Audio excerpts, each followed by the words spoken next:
मैं टोपी और लुंगी और धोती या पंजाबी कुर्ता से उनका आवरण से मेरे को पता चलता है ये कौन सा धर्म का लोग है। ये सब মামলা রুজু করা হয়েছে। ভাই কেমন প্রধানমন্ত্রী রে ভাই,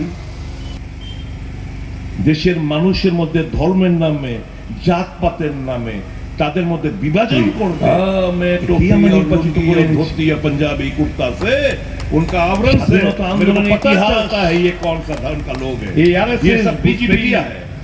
ভাই কেমন প্রধানমন্ত্রী দালালি করেছিল, তখন বিজেপি ছিল না। দেশের মানুষের মধ্যে হিন্দু মহাসভা জাতপাতের জনসংঘ তাদের মধ্যে বিভাজন করবে। আর আরএসএস কি নির্বাচিত করে তার জন্ম লগ্ন থেকেই স্বাধীনতা আন্দোলনের ইতিহাস ভাবনা যে কিভাবে দেশটাকে ভাগ করা যায়, এই দেশটা ভাগ করে কিভাবে হিন্দু মুসলমানের মধ্যে রাইট লাগিয়ে ছিল না দুই দেশে, তখন ছিল হিন্দু মহাসভা ধর্মীয় লোককে আলাদা করা যায়, এটাই ছিল তাদের মূল এজেন্ডা। 1925 সালে তার জন্ম লগ্ন থেকে সংসেনানি বলুন আরএসএস এর লোক নাম যে কিভাবে দেশটাকে ভাগ করা যায়, এই দেশটা ভাগ করে কিভাবে হিন্দু মুসলমানের মধ্যে রাইট লাগিয়ে দিয়েছে দুই দেশের নাম বলতে বলুন রাজনীতি ছেড়ে দেব, ধর্মীয় লোককে আলাদা করা যায়, এটাই ছিল তাদের মূল এজেন্ডা।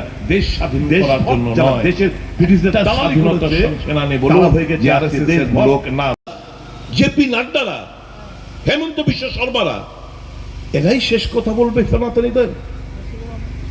আর তাহলে তো ভাই আগামী দিন এসে বলবে যারা আমরা এখানে রাম ঠাকুরের কি অনুকূল ঠাকুরের দীক্ষিত রয়েছি, বলবে যে না তোমরা রাম ঠাকুর না, অনুকূল ঠাকুর না, তোমরা হরিওম না, তোমরা অমন ঠাকুরের মন্ত্র নিতে হবে।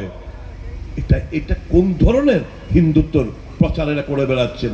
বরঞ্চ আমি বলবো সারা বিশ্বব্যাপী হিন্দুদের মানে সনাতনী ধর্মদের যে একটা অন্য চোখে দেখত আমাদের বেদ, আমাদের গীতা, আমাদের সংস্কৃতি, এটা বাইরের দেশগুলো মানুষকে প্রভাবিত করছিল, এটা আজকে চুরমার হয়ে গেছে। কথা বলছি দেশ স্বাধীনতা আন্দোলনে যাদের ভূমিকা ছিল পুরোধা, তাদের হাত ধরেই দেশ স্বাধীন হয়েছে। আজকে এরা হয়ে গেছে দেশের নাকি গদ্দার। রাহুল গান্ধীকে নাকি বলা হচ্ছে এই পরিবারের ইন্দিরা গান্ধী মারা গেছে, রাজীব গান্ধী তার বাবা মারা গেছেন, সে দেশের জন্য স্বার্থে কথা বলছে, কৃষকদের স্বার্থে কথা বলছে, অটো শ্রমিকদের সাথে কথা বলছে, লরি চালকদের সাথে কথা বলছে, কাঠ মিস্ত্রিদের সাথে কথা বলছে, মুচির স্বার্থে কথা বলছে। তার কাছে ধর্ম জাত পাত নেই, কোনো বিভাজন নেই।